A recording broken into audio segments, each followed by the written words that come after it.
Japan दुनिया का तीसरी सबसे बड़ी इकोनॉमी वाला देश, जिसकी जनसंख्या इंडिया की एक स्टेट उत्तर प्रदेश की आधी है और इसकी इकोनॉमी पूरे इंडिया से भी बड़ी है। दुनिया का सबसे एडवांस कंट्री, दुनिया का सबसे हेल्थीएस्ट कंट्री, जहां पर 90 साल के बूढ़े लोग भी आपको सड़क पे घूमते हुए नजर आ जाएंगे। जीरो क्राइम रेट, खतरनाक technology, high quality of standard of living और ज़बरदस्त इंफ्रास्ट्रक्चर।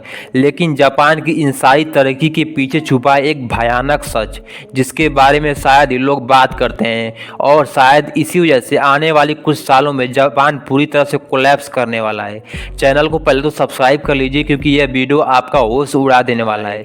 हेलो दोस्तों, मैं हूँ अंकित। चलते हैं आज के वीडियो में।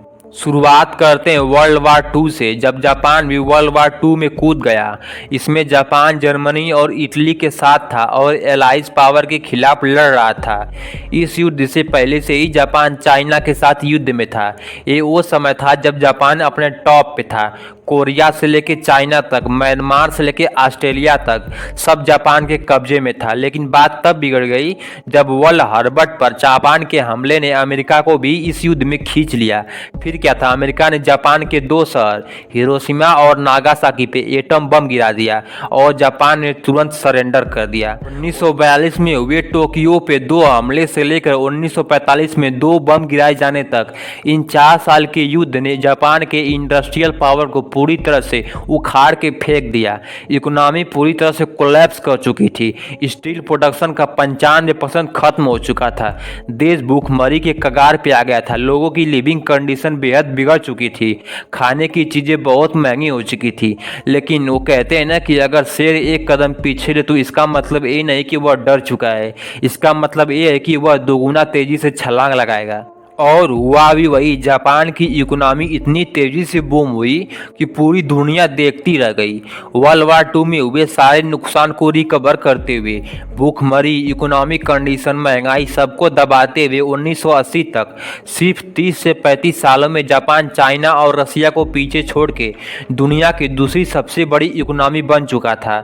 बात यहाँ तक पहुँच गई थी कि 1980 तक सबका आम ख्याल ये था कि जापान बस कुछ ही सालों में अमेरिका को पीछे छोड़ के दुनिया की सबसे बड़ी इकोनॉमी वाला देश बन जाएगा और बिल्कुल उसी तरह दुनिया की इकोनॉमी को कंट्रोल करेगा जैसे आज चाइना कर रहा है। जापान का इन्फ्लुएंस इतना था कि इस पर पूरी मूवी बन रखी थी कि कैसे जापानी कॉरपोरेशन अमेरिका को टेक ओवर कर लेंगे। और इस डर का एक बहुत बड़ी वजह थी वह इंप्रेसिव इकोनॉमिक ग्रोथ जो पिछले कुछ सालों में जापान ने दिखाई थी। जापान की चीज़ें पूरी दुनिया में अंधाधुंध बिक रही थी, चाहे वो कार्स हो, इलेक्ट्रॉनिक्स हो या फिर मेडिकल, सब कुछ। 1980 तक जापान पूरी तरह से अनस्टॉपेबल था और अब तक वह अमेरिका की इकोनॉमी को क्रॉस करने ही वाला था। लेकिन उसके ठीक 1 साल बाद 1991 में कुछ ऐसा हुआ जो पूरे जापान के फ्यूचर को बदल के रख दिया, और वो था बबल बर्स्ट। जी हाँ, बबल बर्स्ट। जिस तरह से कोई बबल तेजी से फूलता है और पर्याप्त हवा भर जाने के बाद अचानक फूट जाता है, वही हाल जापान के इकोनॉमी का भी था। उसकी इकोनॉमी भी 1950 के बाद 1990 तक किसी रॉकेट की स्पीड से ऊपर चढ़ी और पर्याप्त हवा भर जाने के बाद वो भी ब्रस्ट कर गई।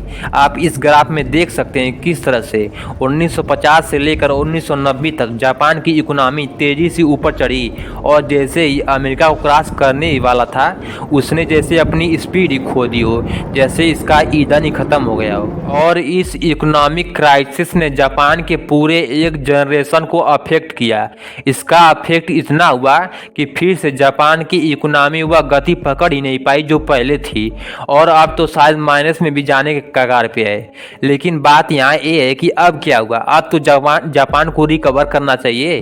अब दूसरी प्रॉब्लम आ गिरी है, वह प्रॉब्लम है एज क्राइसिस। जी हाँ, एज क्राइसिस। जापान के लोग ज़्यादा दिन तक जीते हैं और इनकी वही परेशानी है।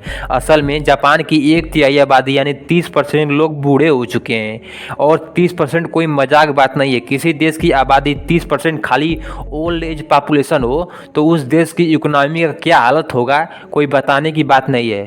पॉपुलेशन में बूढ़े लोगों की जनसंख्या 30% हो चुकी है। इसका एक मेन कारण लो फर्टिलिटी रेट है। आज के डेट में जापान की फर्टिलिटी रेट सिर्फ 1.3 है। अगर आप चाहते हैं कि किसी देश की जनसंख्या ना ही बढ़े और ना ही घटे, बराबर रहे, तो उस देश की फर्टिलिटी रेट 2.1 होना चाहिए। और उस देश की महिलाएं, मतलब ये है कि उस देश की महिलाएं लगभग 2 बच्चे पैदा करें और बस कुछ महिलाएं 3 बच्चे पैदा करें, तो उस देश की जनसंख्या ना ही बढ़ेगी और ना ही घटेगी, बराबर रहेगी। लेकिन जापान की फर्टिलिटी रेट सिर्फ 1.3 है, जिसके कारण उस देश में बच्चे कम पैदा हो रहे हैं और जनसंख्या घटती जा रही है, जिसकी वजह से बूढ़े लोगों की हिस्सेदारी जनसंख्या में 30% तक पहुंच चुकी है। जनसंख्या का घटना किसी देश के लिए एक बहुत बड़ी प्रॉब्लम है। जापान की पॉपुलेशन तेजी से घट रही है। आज के ज़माने में जापान की पॉपुलेशन लगभग 127 मिलियन के आसपास है, लेकिन 2065 तक यह घट के 88 मिलियन रह जाएगी और साल 2110 तक सिर्फ 53 मिलियन। मतलब ये है कि अगले 80 सालों में जापान की सिर्फ 1/3 जनसंख्या ही बचेगी। प्रॉब्लम से निपटने के लिए जापान को कौन से कदम उठाने चाहिए, कमेंट में जरूर बताइएगा। मिलते हैं अगले वीडियो में। जाने से पहले चैनल को सब्सक्राइब और वीडियो को लाइक कर दीजिएगा।